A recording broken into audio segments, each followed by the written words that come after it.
not necessary to execute commands, but it seems important to me to be kind.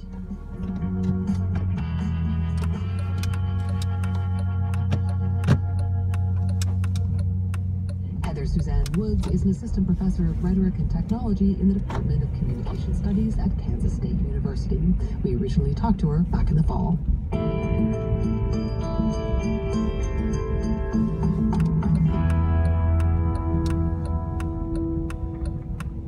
For many of us, 2-day shipping is a dream convenience.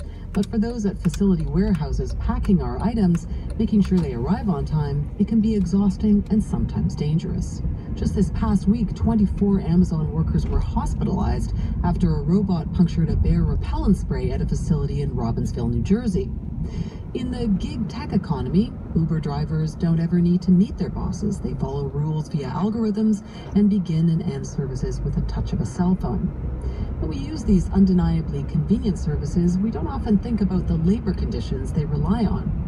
Sadia Mozaffar is a tech entrepreneur, founder of Tech Girls Canada, and co-founder of Tech Reset Canada, and she's been a guest on Spark before.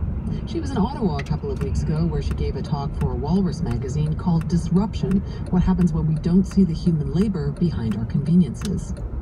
I think there's a whole layer of employees that we don't talk about. So typically when you and I read about tech workers, we are imagining, I think for the most part, software developers, right?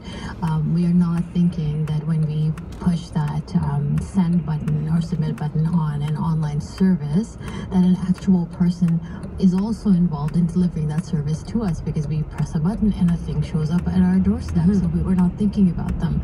And there's an intentional and by design invisibility that's been created by online platforms for these workers, because we don't see them, and they have restructured how they work and how that work is perceived and experienced by them. So what you and I typically consider an employee-employer relationship, they've kind of turned it on its head, and not in a good way. Their interactions with their employer is through an online interface, so it's an app, right? So if we think about geographically sticky workers like restaurant delivery, you have to be in a certain city to be assigned that work, because the restaurants are there, right?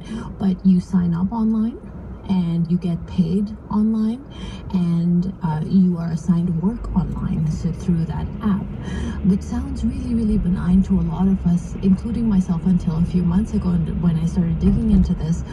But imagine if you were that employee and you wanted to ask some questions.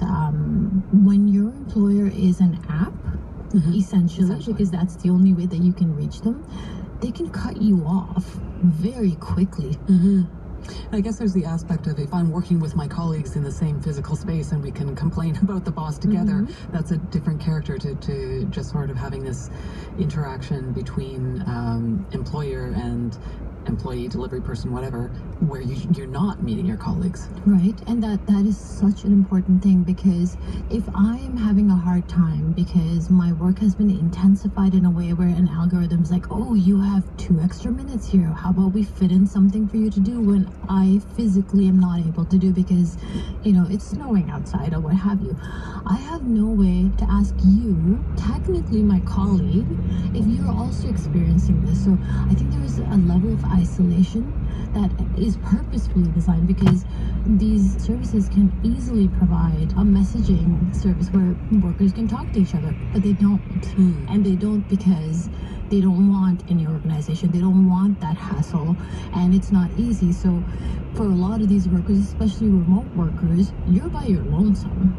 And if we don't have those avenues, I think that we are relinquishing a lot of the control in a way that traditionally we've never had to deal with. And I can't imagine that you are somebody who works in the headquarters of such a service and you don't start thinking of these people as dots or numbers, right? That's also the effect.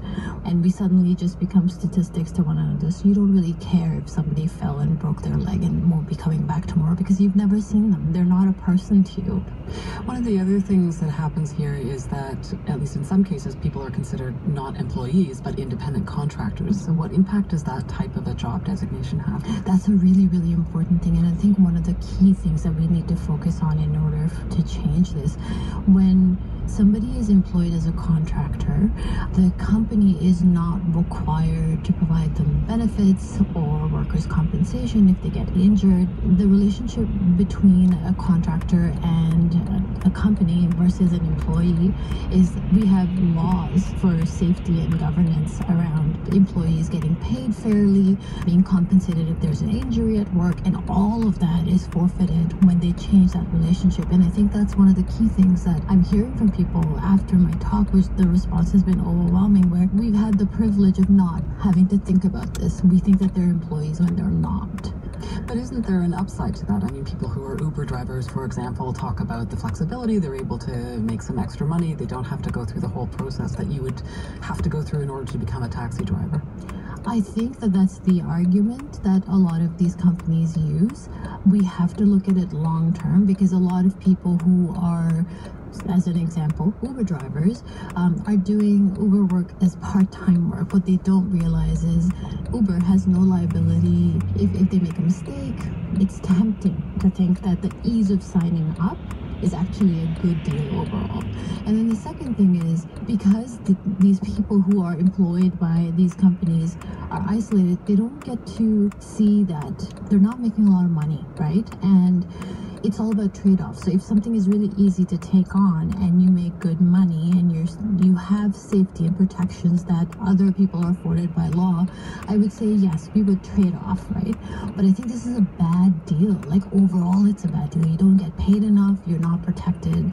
Your work is really intensified. There's a lot of surveillance because you're told exactly what to do, where to turn, which shelf to pick up the box from. And there's an element of de-skilling, which means that when an algorithm is literally responsible for your every step, there is a kind of mental atrophy. So people start to not be able to do computational things with their minds as they're used to because they're not being utilized. So it starts to fall apart as soon as you add an element of time and the variability of injury. So there's that whole category of workers, but then there's also the category of workers who do work in the same physical environment. Obvious example would be people who work in fulfillment centers at Amazon. Huge number of people do that. So what are some of the things that you found about employment for those workers?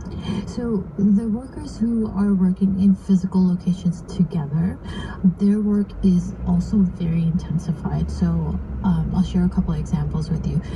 A lot of people are paid not by the hour, but by the unit of work they do. So if your job is to pack a box with orders, right?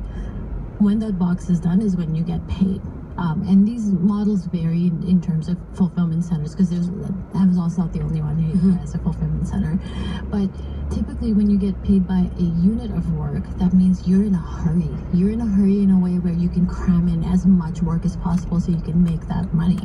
And if you don't meet those criteria, you not only are docked pay, but your privileges are taken away. And when I say privileges, I want to be really clear. A privilege in that scenario is considered, can you pick a shift for yourself, or will a shift be assigned to you?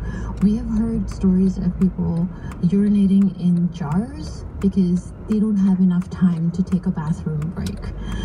So even being together, the work is intensified and controlled in a way where there isn't any room. So I feel like a lot of this work, the way that it has been designed, is not just precarious, because it's also almost predatory, because it's treating people like disposable bodies. The turnover rate in fulfillment centers is very, very high because people literally don't last. And it's really, really important to remember who are the people who are churned through the system. They're typically people who have worked in the manufacturing sector, in construction. They're young people. They're often migrant workers. A lot of undocumented people would try and get this kind of work. So the stakes for them are really, really high, and they don't have a lot of choices. So they get stuck in this for as long as their body